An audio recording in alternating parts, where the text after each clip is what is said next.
Good morning, good evening, good afternoon, wherever you're hailing from. Welcome to another edition of the Cloud Native Thursday show here on OpenShift TV. I am Chris Short, executive producer of OpenShift TV and frequent host, and I'm joined by two of my favorite Red Hatters, Amy Marich and Josh Burkus. Amy, would you like to go first in the round of introductions? Sure. My name is Amy Marich. I'm on the same team with Chris, and I serve as the principal technical marketing manager focusing on OpenStack. In the open source world, I'm known as Spots because I have Dalmatians, and I serve on the Open Infrastructure Foundation Board of Directors, as well as the Chaos Governing Board. Josh, up to you. Hi, this is Josh Burkus. I am Red Hat's Kubernetes community manager. I'm involved with both the contributor experience SIG within Kubernetes and the contributor strategy within SIG within the Cloud Native Computing Foundation. And in both places have been pleased to see Kendall several times, bringing the wisdom of everything they've learned in OpenStack with her. And really looking forward to this. So we have, Amy, do you want to do the introduction? You know Kendall better than me. Kendall is one of my cohorts in crime in the OpenStack community. We serve on the First Contact SIG together. Kendall works for the Open Infrastructure Foundation as a developer advocate, so I'm kind of giving away her intro slide. But Kendall, take it away. Sure. So hopefully you can see my lovely presentation slides. Awesome. So jumping right in, basically kind of covered some of this. I've been working in OpenStack since 2015. I originally worked on the Cinder project for IBM. And shortly after that, I started at the formerly OpenStack Foundation, now Open Infrastructure Foundation, as an upstream developer advocate. And since then, I have gotten involved in way more aspects of the OpenStack community. So I'm currently serving as the technical committee vice chair. I am involved in the release management team. A lot of my focus is on upstream development, making it easier for new contributors to get in the door. So I've done a lot of development on our Upstream Institute program and our contributor guide. I have also started working in the the Kubernetes community. That's been more recent, only since 2019. I try to share as much of my knowledge as possible with the SIG contributor experience, and I try to keep tabs on provider OpenStack in the SIG cloud provider and kind of bridge our communities together. So when I'm not doing all of this open source stuff, I used to like to travel, but obviously that's not a thing right now. So someday soon, hopefully. But I also really love photography, Harry Potter, and who doesn't love Doctor Who? And if you don't, you should really get into it because it's amazing. Never watched it. Never got into it. No. So good. Never. I have never. Not watched a single episode. Never watched an episode. Okay, we'll fix that. I will give you a list of episodes to watch that will get you hooked. Okay, guaranteed. Thank you. But yeah, so OpenStack. It's a super awesome community. I have been involved for a long time now. And so I've kind of put together this list of tools, resources, programs, communities, all the different things that we have to help bring people in and kind of get them up to speed and whatnot. So we have a lot of resources and tools, obviously. So when you're new to a community, you probably want to go look at how do I get involved? What accounts do I need? What tools do they use? That sort of thing. And all of that is covered in our contributor guide. We have it kind of broken up into different areas of interest based on are you going to go and program? Do you want to do code and docs? Or maybe you're a non-code contributor person or more of a user of OpenStack and want to get involved. So we have it kind of broken into those sections. Most people probably are going to come to the code and docs section. We have a very lengthy list of things that are good for you to know. But obviously there's a should be a quick start version. So we have like a list of the very bare minimum requirements that you need to get set up to get going. But I highly recommend working through this whole thing if you're interested in really, really getting involved in being a member of the community and maybe moving into roles like PTL or like a technical committee member someday. So yeah, so you can go directly to the contributor guide. It's in our documentation, or we have a contributor portal that's kind of like a landing spot from the like main OpenStack site. Oh geez, I love tabs. They're really great. Tab over. Nope, not that one. Yeah, and the portal was created with like a choose your own adventure. Yeah. Yep. So basically you kind of see that overview where it's like, oh, well, how do I want to contribute? And then there's a huge list of resources that I'll go into more in my slides in a little bit here too. But so which path through this gets me eaten by a group? Several of them. So like I'll like go into the groups of people on a later slide, but several of them will bring you to groups of people that will help you if you need. There's also the info manual, which is a little bit more of the nitty-gritty details of like setting up a project if you're interested in contributing that way, but most people aren't really going to need that. It's just more in-depth stuff. After you work through contributor guide, our larger community contributor guide, there are more project specific ones because each of our sub projects, the individual services like Nova and Cinder and Manila and Keystone, what have you, they all, every project has a different like culture. And so there might be small differences in the processes, how they do things, get things done. So they have more project specific details, and all of the general stuff that's widely applicable across all of the OpenStack projects is in the contributor guide. Once you get a little bit deeper into things and are interested in like messing around with like maybe changes that you've made or testing things, the DevStack documentation might be a place you want to go and dig through. It's its own unwieldy beast that could probably be a whole different topic for Cloud Tech Thursday. But yeah, as a community, we chat synchronously on IRC. I know Slack is very popular in a lot of different communities and Discord and all kinds of different things, but we're super old school and we like IRC. We use Garrett as our code review system, so we don't use GitHub like a lot of communities. So review.opendev.org is where we go to do code reviews. We also have some other like community sort tools. So Etherpad and Ethercalc are basically open source equivalents of Google Docs and Google Sheets. Meetpad is a like video chatting sort of service that we host as a community. Yeah, it's based off Jitsi. not the martial art. It's Jitsi. Yeah.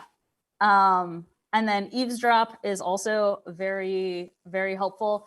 It basically has all of the meeting details for all of the groups across OpenStack.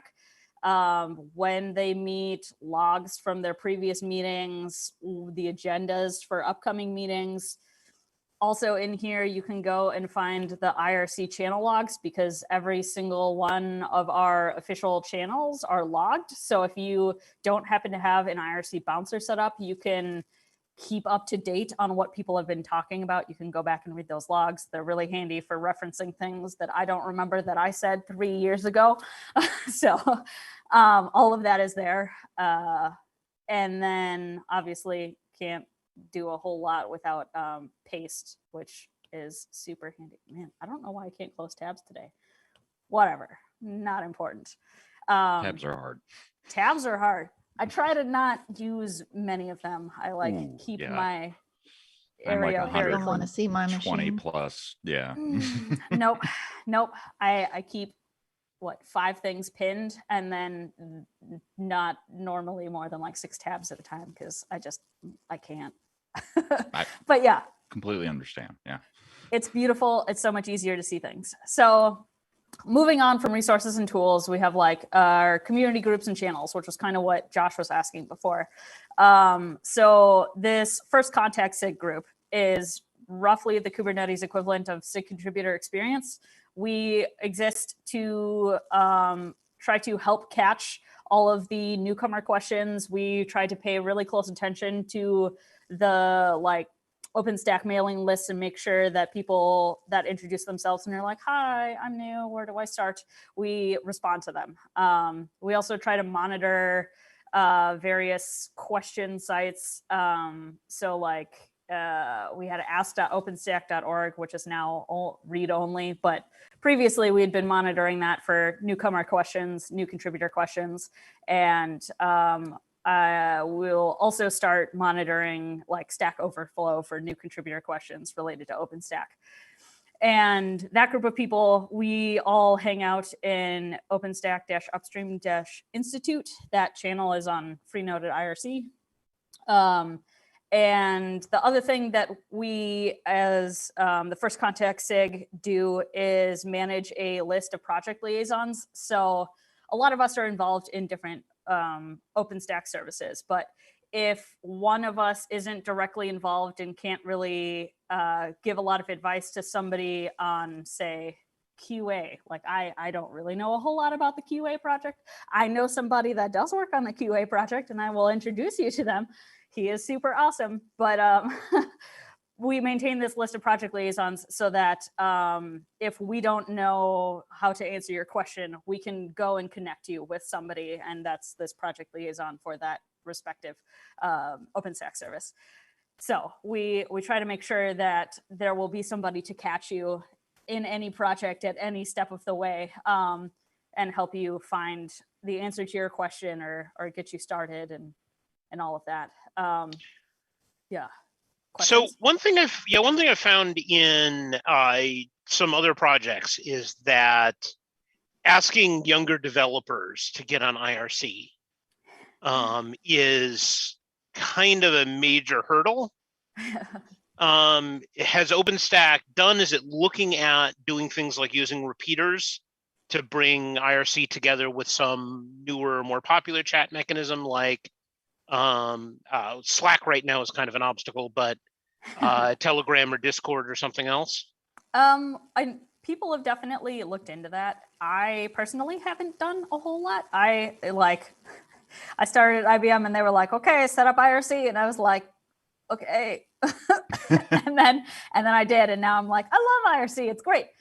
So like, I know there are a couple people like on my team specifically that don't use Slack and get things piped from Slack into IRC, but I haven't heard a whole lot about going the other way. Well, there used to be the bridge, and the bridge went away. The bridge is Yeah. gone. That's because Slack deliberately made it stop working. Yeah. Yeah. What party poopers, man. Yeah, no, it's because for the Silverblue, Fedora Silverblue channel, for example, we have a sort of two-way bridge for IRC and Telegram.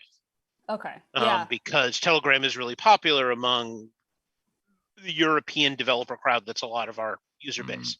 Okay. Yeah. I mean, it's definitely a popular topic using IRC that comes up with somewhat comical regularity. But we as a community, we don't have any official process for being like, well, you don't want to be on IRC, but you need to be able to talk on IRC. So this is what you should do. We do kind of promote the use of web clients for when people don't want to futz with installing a desktop client and that. And sometimes the web clients like IRC Cloud, for example, are a little bit more user-friendly and have a prettier UI and stuff. So we usually promote those as options and alternatives. Yeah, I am a IRC Cloud subscriber. Me too, because that allows me to have it on my phone all the time, Right. which is really excellent for work-life balance. Let me Gonna tell say, you. right. That's the gooey thing is like what people tell me all the time with, Slack, for example, is the reason why they like Slack is because it's a good phone client. I don't have Slack on my phone. I do. I do. I have Slack and IRC on my phone. I have way too many Slacks that I'm in. It has to be that way. That's the But I Also also that. answer from the horse, so I'm a little weird that way. Wow. The one thing I did want to point out while we're looking at this slide is you'll notice that the first contact SIG is on OpenStack Upstream Institute, and the D&I working group is Open Infra Diversity. So with the change to Open Infrastructure Foundation, those channels that were more foundation related are now on Open Infra. So the diversity and working group reports directly to the board of directors. So we are an Open Infra channel. Those things that are specifically OpenStack are on OpenStack. Anything that is like Kata or Airship or Starling X, though not all of those are on IRC, they would have their own channel naming. Yep. Yeah. That was very eloquently put, and good thing to point out, because I definitely was like, I'll just write the channels down, la la la. But yeah, so the diversity and inclusion working group is another super friendly group that has a lot of overlap with the first contact SIG, that is around to help and address concerns and answer questions and that sort of thing. So they're all super friendly people, and I am friends with all of them, I would say. So events and programs, we have like a lot of different mechanisms, obviously. So we have like a bunch of documentation, written down things, if that's your style of getting involved. We have like people you can reach out to if that's your style of getting involved. But sometimes that might be intimidating and you'd rather like go to an event or something. So we have a variety of ways of getting in through events and programs into the community. Upstream Institute is the one that I have spent the most time working on. This is our just basic onboarding program that we run. We used to do it every summit, and it would be 2 days, the weekend right before the summit started, actually, so that you would be kind of up to speed before you got thrown into the mix of the giant event. And we now only doing one summit a year, have just been doing it once a year instead of twice like we used to. But we have also, over the last couple of years, started hosting them at more local events like Open Infrastructure Days and OpenStack Days. So if those are happening in your area and you're interested in like attending a contributor onboarding session, if you can talk to the organizers, they will contact me and or my partner in crime, Ildiko Vancha, and she and I are the ones that normally travel to those and host it. Though, obviously, travel disclaimer, Rona right now. But I hope someday to get traveling around again and doing those. And we have that split into 2 parts now, where it was just like all one giant program before. We've kind of abstracted out the open dev tooling, which is like IRC and like how to use Garrett and like those sorts of things that are applicable across all of the open infrastructure projects, or most of them at least, because we have a few that don't quite use all the same tooling, but it is applicable outside of just OpenStack, which is the important part and the distinction to make. Because then we also have a OpenStack module that covers like our release cadence and release cycles and that sort of thing, and governance and our community structure and all of that. So we figured by splitting it up, we would draw in different sorts of audiences and make it easier for people to commit to. Because the other part that we noticed was that as a like 2-day long training or a 1.5-day long training, that is a long time to try to hold people's attention. So we're like, okay, well, let's make this easier, more palatable. And so we have made those changes.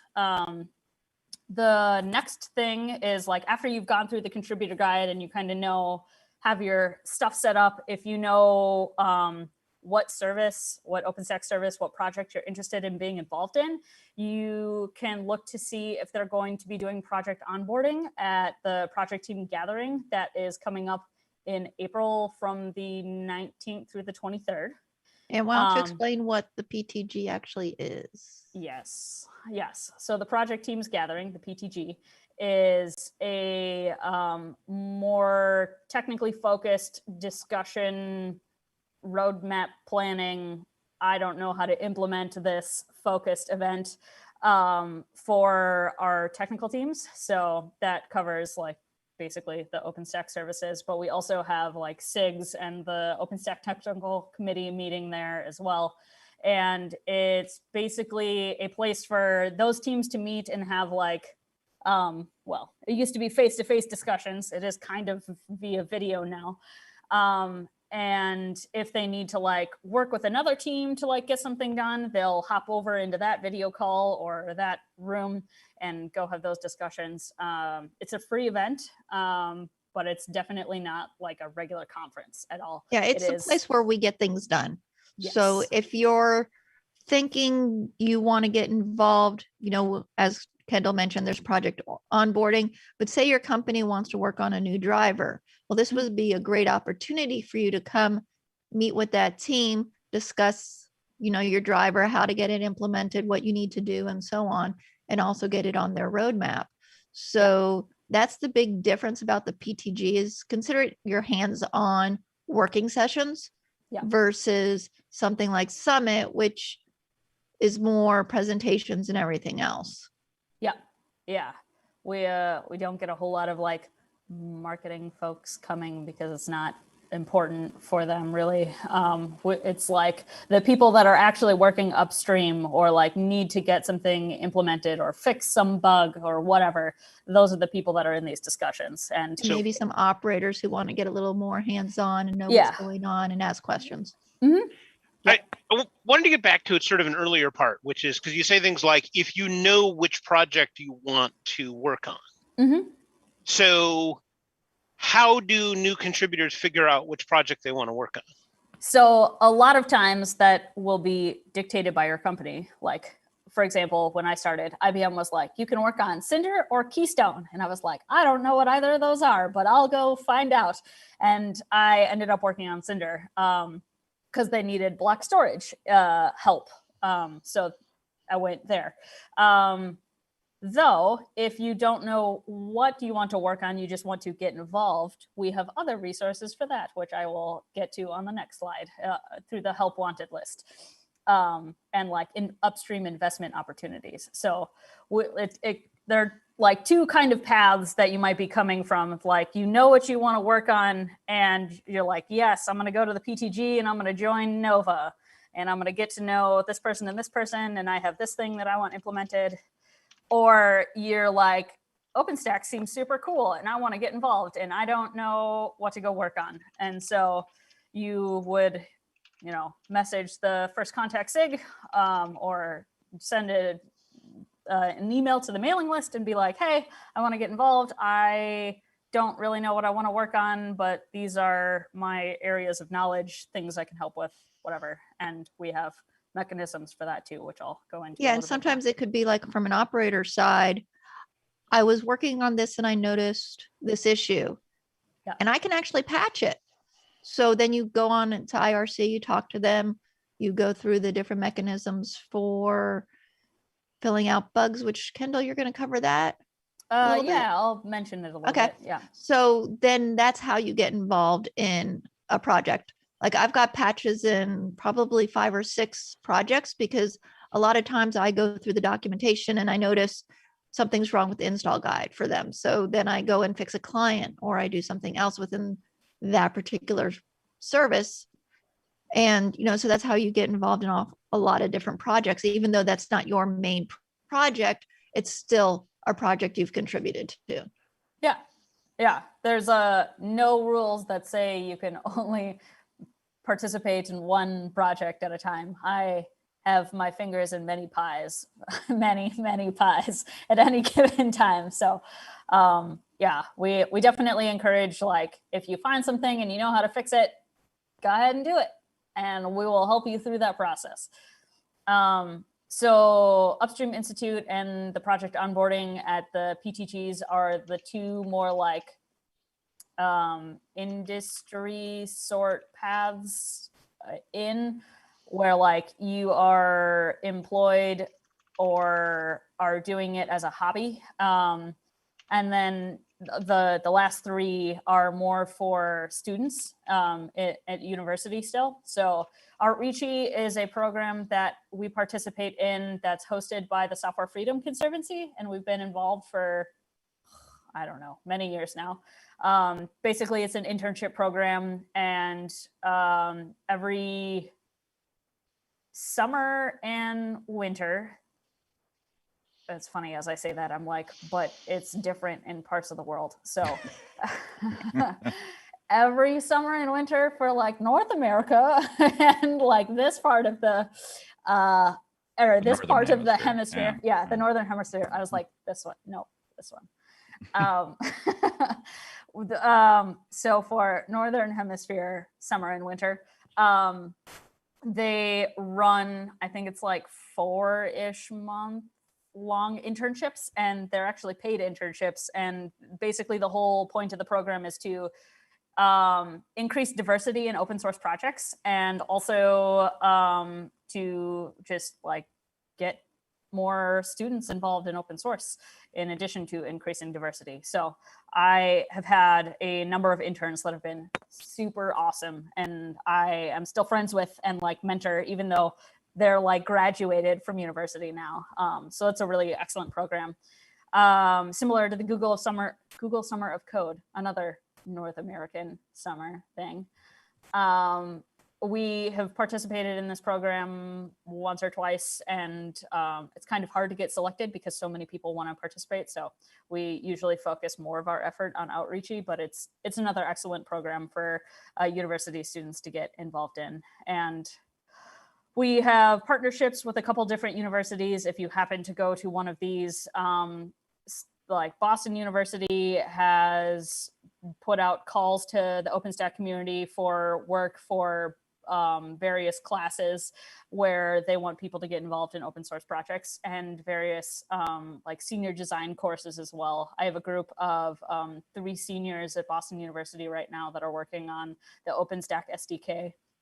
And then I have a group of like junior and seniors at North Dakota State University who have, similar to like a senior design project, they call it their like capstone.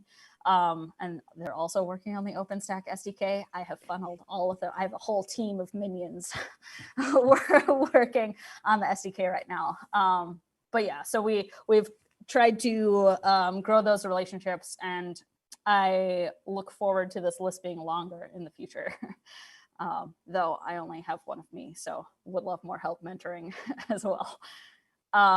So where to start? If you don't know what project you are interested in getting involved in, we have this Help Most Wanted list, or upstream investment opportunities that we set up at the beginning of every year.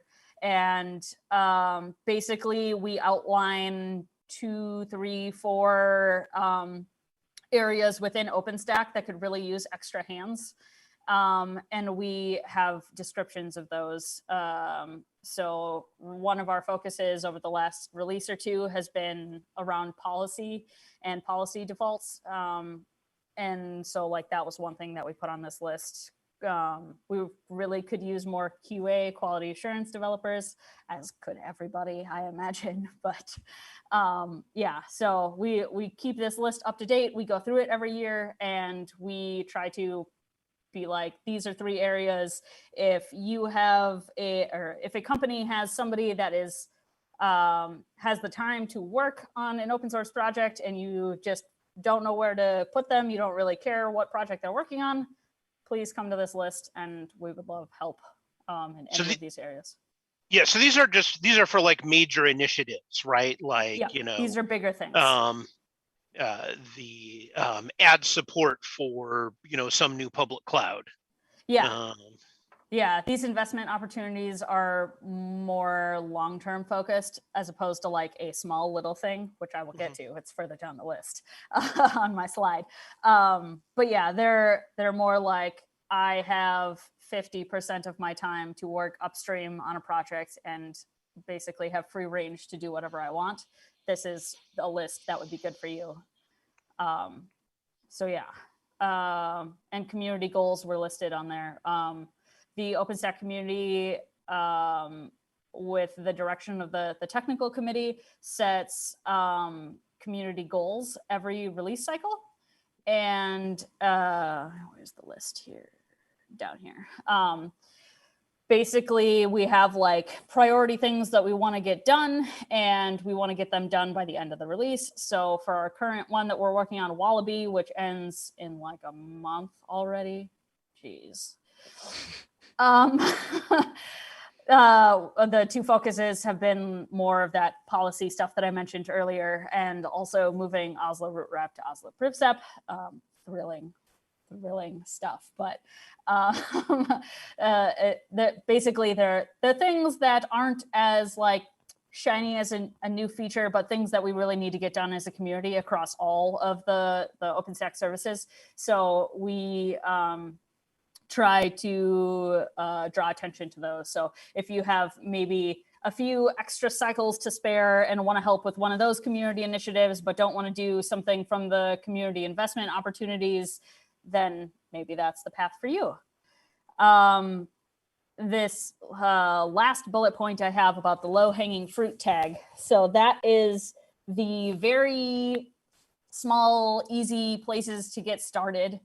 You can go to either Launchpad or Storyboard because our community is currently split across those two task tracking tools.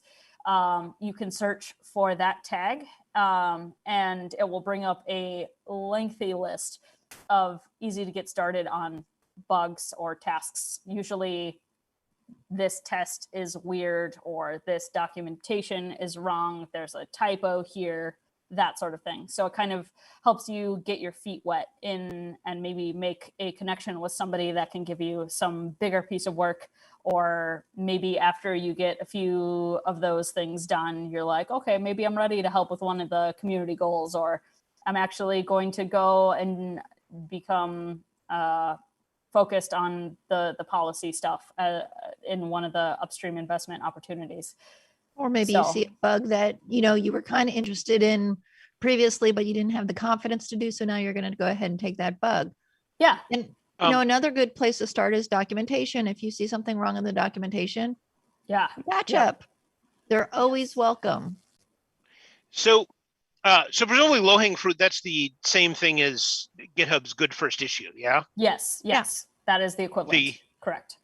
One of our biggest problems has been maintaining the, sort of currency of good first issue, as in the problem with the good first issues is they're generally easy fixes, which means they tend to actually get fixed relatively rapidly. And so keeping items on that list has been sort of an ongoing challenge within Kubernetes. How do you address that? I do think it's kind of like an ebb and flow sort of situation. Some project teams are focused on like, oh, I'm just going to like file a bug for that and whatever, like I'll fix it later. And then other ones are like, I'm not even going to file a bug for that. I'm going to fix it right now. And like, it kind of just depends on the like culture of the project that I mentioned before. It varies a lot. I think some of the sources that we find those is like an operator will mention something like Amy was talking about with like an issue in an install guide, and they'll be like, I don't know how to file the bug, or I don't know how to fix the thing, so I'm just going to file a bug for it. And then one of the upstream developers on that project will be like, I don't have time for this. So they just mark it as like low-hanging fruit. But there were several years in a row where various companies were hosting like bug smash days, and those sorts of things definitely spurred the community to like go and pull out a bunch of the low-hanging fruit things and make sure to triage all of their bugs and like label those things. So I think like the need for them kind of makes them like draws more attention to the fact that it might be a shorter list. And does that kind of answer your question? Kind of. Yeah, I mean, it answered my question in that you haven't found a lower effort shortcut for maintaining this list. Because the struggle we always have, right, is that I go to a Kubernetes SIG lead and I'm like, hey, we've noticed that there's no good first issues marked with your SIG, and those are a good way to get new contributors involved. And I said, well, the problem is it takes me more effort to maintain the good first issues list than it would take me to fix the issues in the first place. Yeah. I think it's a matter of like perspective, right? Because then there are a lot of go-getter people that are like, well, why would I bother spending the effort to like tag this thing when I could go fix it, like you're saying. But then like teaching them that there's value in like leaving those things and maybe go work on something that's a little bit more complicated, so that you can get more hands, and like showing them the importance of having those to get new contributors is like, I mean, I was definitely guilty of that this week because I noticed a problem with install guide, so I patched it. Yeah. But to make sure we don't have that same issue with the install guide, maybe what I'll do is open a bug and tag it for the Wallaby release. And hopefully someone will pick it up. But if it's not done within a certain amount of time, I'll probably go ahead and pick up that bug. Because it'll need to be like backported or whatever. Well, was the fact that we didn't have Victoria even listed in the install guide. So it can't stay that way for long.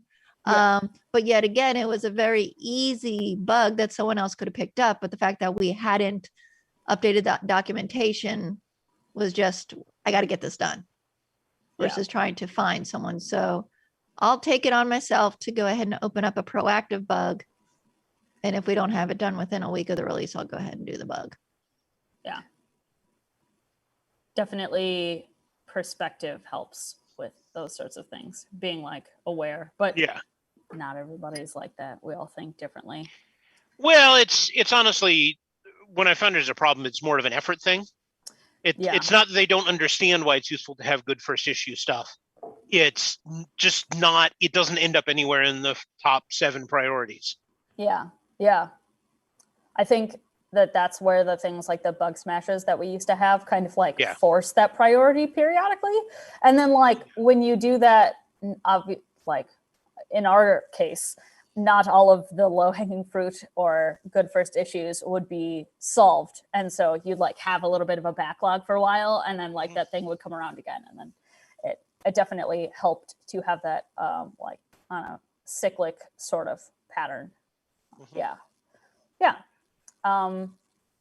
And if none of those things appeal to you, if you don't want to go look at low-hanging fruit or community goals or upstream investment opportunities, you can just go and attend any of the like service team meetings that I had shown the link to the eavesdrop site at the very beginning. There are meetings happening all the time, and if there's a topic that interests you, say you're really interested in acceleration or something, you go and join the like cyborg team, or maybe authentication is really your jam and you can go and join the Keystone team and go and see what they're talking about in their meetings, look at their agenda, and just introduce yourself and be like, hey, I'm interested in getting involved. Where can I help? That definitely works too. We're a very friendly, open community that would always love more contributors. So come join us. One of us. Yeah, and you point out on this slide as well, code reviews. That's a great place to get started. Look at code, look at the comments on the code. That'll give you a little confidence before you pick up one of those low-hanging fruits or an actual bug. Yeah. One part of code reviews that I think I wish would have been taught to me at the beginning was like, when you're doing a code review, you can like download the person's patch and go play with it and test it. And like, that's a really good way of getting familiar with like that section of the code, because OpenStack is such a giant project, and even a single project with or sub-project within OpenStack, like Nova or Cinder or what have you, is a pretty big code base. And so you want to like take it down to a smaller scale than that, and code reviews are a good place to kind of like, okay, I'm going to get familiar with like this section of the code, then this section and this section, and then you kind of learn how to connect them together, and before long you're like, oh, okay, I understand how Cinder works. Yeah, I'll also say honestly, in general, just doing that, like, you know, adding the patch and trying out the feature as spec is useful, and it's really helpful for the more senior contributors to have somebody say, you know, hey, I actually tried this patch and it works as specified, because that means the senior reviewer can focus only on code quality and side effects and other issues. And they, you know, can kind of skip over the part where they say, hey, does this actually meet what the spec is? Yeah. And like, new perspective is so helpful a lot of times, because like somebody that's really familiar with the code is going to go and make a change and then like not comment it because they know how it works and it makes sense to them, and they kind of described it in the commit message. But like, you know, a new contributor can come in and be like, why did you do it this way and not that way? Like, it's okay to ask questions. Like, it's really good to have as much of that context and backstory and everything there as possible. And the new perspective, fresh set of eyes really helps with that. And one thing I had never even thought of, but it was during one of the mentoring panels we did at Summit, was that code reviews and how you react to other people's feedback can be important in a job interview. Like, they were looking at people's patches and the reviews on them to see how people, you know, took the feedback and how they applied it. So it wasn't just their code that was being looked at, but the interactions with others. Yeah. That was a really interesting aspect that I had never even thought of before. Everything you say on the internet is there forever, basically. Yeah.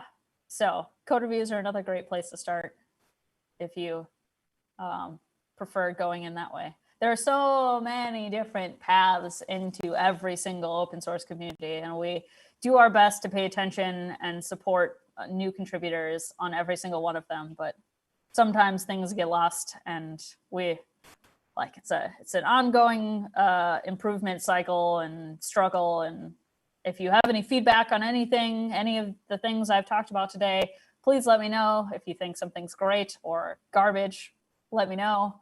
I will do what I can to fix it and make it better, because that's my job and I really enjoy it. So yeah, questions, I guess. Any questions from the audience for Kendall? Nothing yet. I am all kinds of contactable. As discussed earlier, I have little to no work-life balance or separation. I have IRC on my phone. My IRC handle on my phone is Diablo Rojo phone, actually. I just have the same one. Yeah, I use the same one. I use different ones so that people know, hopefully, are more aware of the fact that they're pinging me to my phone, as opposed to like, very smart. I just ping you. Yeah. I mean, I don't really care, but yeah.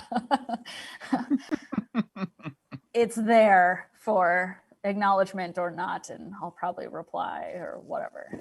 Yeah. But yeah. Oh, wow. You got a new openinfra.dev email address. Yeah, they aliased the old ones. It's all fancy now. So knelson at openinfra.dev or knelson at openstack.org. They'll come to me.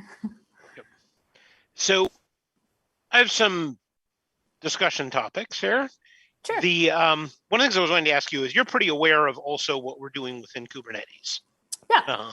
In terms of mentoring and onboarding and that sort of thing. Yeah. And aside from the behind schedule state of things, what things have you found that's essential in getting started and onboarding and stuff that you've learned through OpenStack is essential, that we're not doing in Kubernetes and we don't have an initiative to do?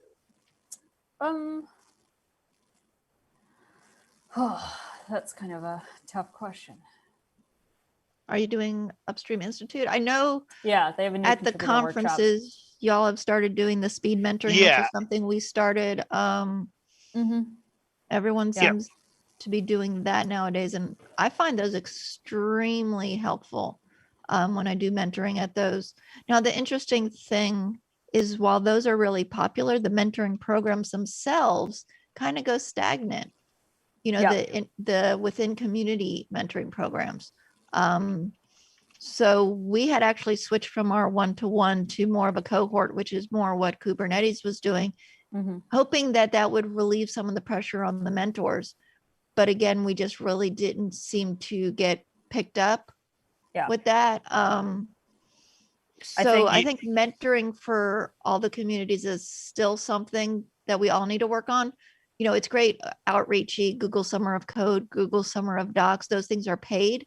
So I think they get a little more attention and a little more interactivity because, you know, the interns know they're getting paid for this. They need to participate than just being available to mentor people, which is something I think the communities are really good about, but no one takes advantage of.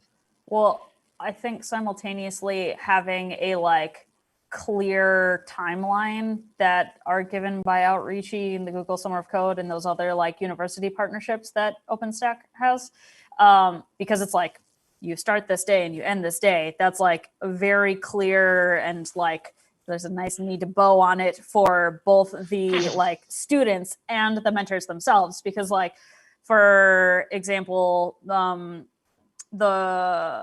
North Dakota State University that I'm working with right now, in the community, I'm working with Artem and Stephen Finnecane, and both of them were well, so long as there's what do you need from me exactly? Because I can commit to a set amount of time, but outside of that, I'm going to need to get extra manager approval and all this other stuff. So I think that things that are really clearly defined, like those programs, are why we see more success there than the ethereal, wishy-washy, work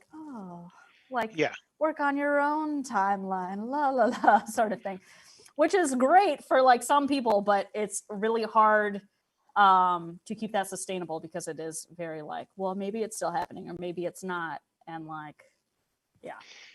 the major obstacle we've had with Outreachy and Summer of Code and LFX and the other programs is that, of course, they have their own timelines that don't happen to sync up with our release timeline, which makes it hard for, and of course, you want to assign one of those interns a major project, right? Because they've got a 10-week block to work full time on something. But, then we run into issues they're done with their 10 weeks and then we're getting to actually merging their code a month and a half later. And they're sorry, can't talk to you doing graduate, papers. Matching those timelines is also super hard. And I don't really have a good way of dealing with that. Yeah, I think the only way would really be to get someone who's becomes really invested either in that patch or the community and therefore sticks around. There's not really any way I'm to here tell for that. this internship and I'm gone. Yeah, that's true. But you don't always get that, right? Sometimes what the intern basically learns is they want to work on a different project. Plus, if they are still in school and they're going back for another term, no matter what the level of interest is in your project, that doesn't mean they necessarily have availability. I think one of the ways that we try to combat that is we have this big thing that we want. We want all of placement implemented in the OpenStack SDK, but do that one resource at a time. And so we try to break things down into really, really small mergeable pieces of code so that if they do leave in the middle, we can be okay, well, let's assign somebody else to finish the rest of this up. That's fine. And also the other thing that's really great about the way we do code reviews and stuff is it is very, very easy for anyone in the community to go and pick up something that someone else is working on, download their patch, make changes, and then upload to the same patch chain. apparently I have a meeting. Or depending on what it is, you can actually patch it within Garrett. I do Yeah, that a lot. exactly. And that's a more culture sort of thing that we have, where we're like, you know, here you go, hot potato, your turn, you go ahead and fix this. Or maybe I'm on vacation and someone else is going to fix the thing that I was working on while I'm on vacation, and I'm not going to get upset about that because we're all one big happy community. But I know that's not a thing for everybody, and some people are like really possessive of like, I'm working on this, it's mine. So by breaking things down and also changing the community culture of being like, let's all work together, sorts of things help with some of that. Okay. It sounds good. I have other questions about, you know, experience with Jarrett. Yeah. 10 years on, 12 years on. How long has Jarrett been around? I don't know. But I think that we're getting a little off topic for the original presentation. And I'm also getting a flag that they're going to start prep for the next show soon. Yeah. Looks like There's So 9 trouble in minutes to the top of the paradise. hour. Yeah. Yep. So wow, thank you very much. And thank you, and this will help more people get started with OpenStack. Yeah, my pleasure. Yeah. Happy to share knowledge. I'm contactable basically all the time unless I'm sleeping.